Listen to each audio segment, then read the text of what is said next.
নমস্কার বন্ধুরা, টেস্টি হেসেলে আপনাদের সবাইকে স্বাগত। বলুন তো, এটা কিসের পাতুরি? এটা দেখতে হলে আমার পুরো ভিডিওটা দেখতে হবে। যারা মাছ মাংস খান না তাদের জন্যেই এই রেসিপিটা। তাহলে এটা বানাতে কি কি লাগবে ও কিভাবে বানাই চলুন দেখে নিই। এই পাতুরি বানানোর প্রধান উপকরণ এঁচোড়। এটা আমি কেটে টুকরো করে জলে ভালো করে সেদ্ধ করে নিয়েছি।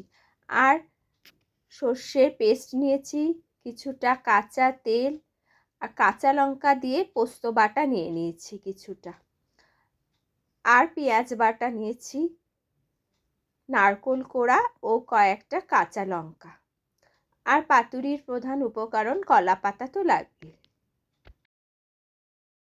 এখন এঁচোড়ের টুকরোগুলো গ্রাইন্ডারে দিয়ে একটা পেস্ট বানিয়ে নেব। যদি প্রয়োজন মনে হয় জল দিতে পারেন।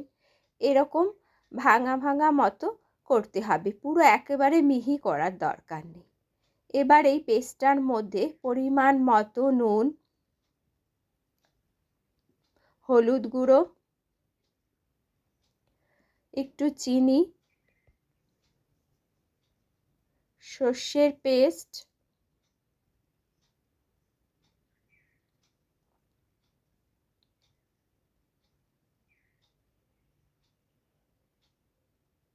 পোস্ত বাটা, নারকেল কোড়াটা দেব, আর পেঁয়াজ বাটা দেব।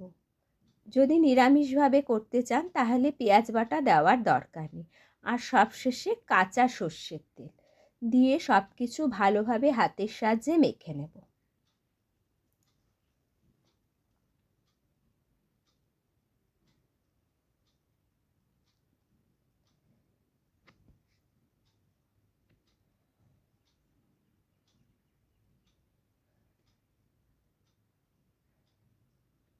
এখন পাতুরি বানানোর জন্যে কলা পাতাগুলো একটু কড়াইয়ে দিয়ে সেঁকে নেব, তা না হলে ভাঁজ করার সময় ফেটে যাবে কলা পাতাগুলো।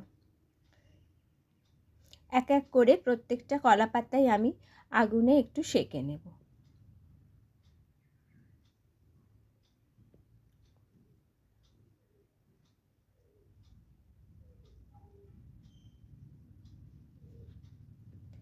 এবার পাতুরিটা তৈরি করব।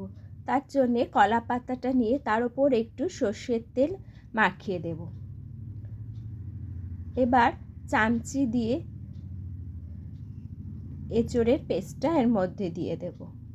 ওপরে একটু কাঁচা লঙ্কা আর কাঁচা সর্ষের তেল ছড়িয়ে দেব।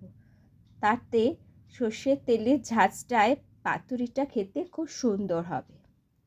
ঠিক এইভাবে মুড়ে একটা সুতো দিয়ে ভালো করে বেঁধে নেব।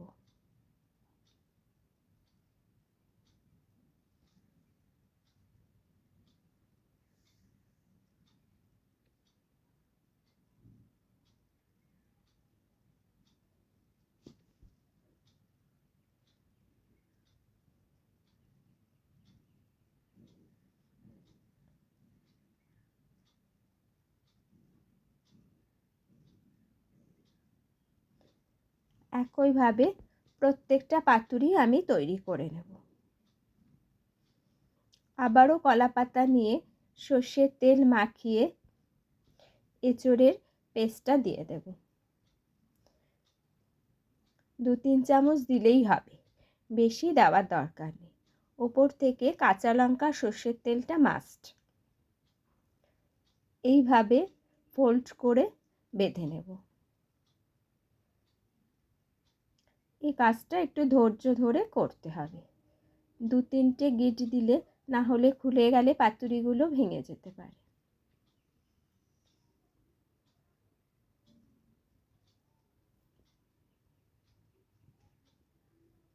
কড়াইয়ের মধ্যে আমি এখানে 4টে পাতুরি বসিয়ে দিয়েছি।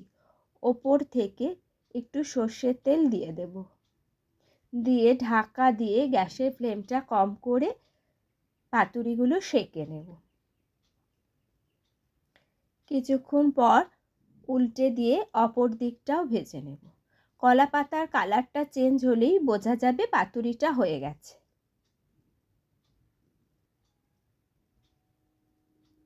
দেখুন এই দিকটা কি সুন্দর কলা পাতাটা বেশ পোড়া পোড়া মতো হয়ে গেছে।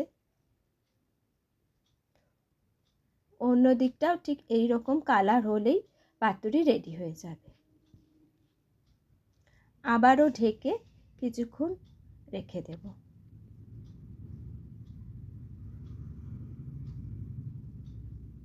দুদিকই সমানভাবে ভাজা হয়ে গেছে, কলা পাতার কালার পুরো অন্য হয়ে গেছে।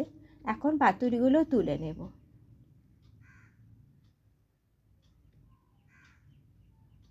তাহলেই তৈরি হয়ে গেল কলা পাতায় এঁচোড়ের পাতুরি।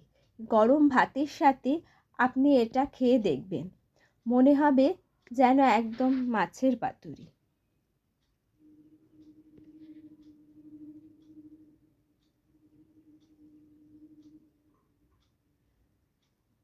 দেখুন কি সুন্দর হয়েছে, দেখে বোঝাই যাচ্ছে না, মনে হচ্ছে ভেটকি মাছের পাতুরি। তাহলে এই রেসিপিটা তৈরি করবেন ও ভালো লাগলে আমার চ্যানেলটা সাবস্ক্রাইব করবেন, অনেক অনেক লাইক ও শেয়ার করবেন এই আশা রাখি।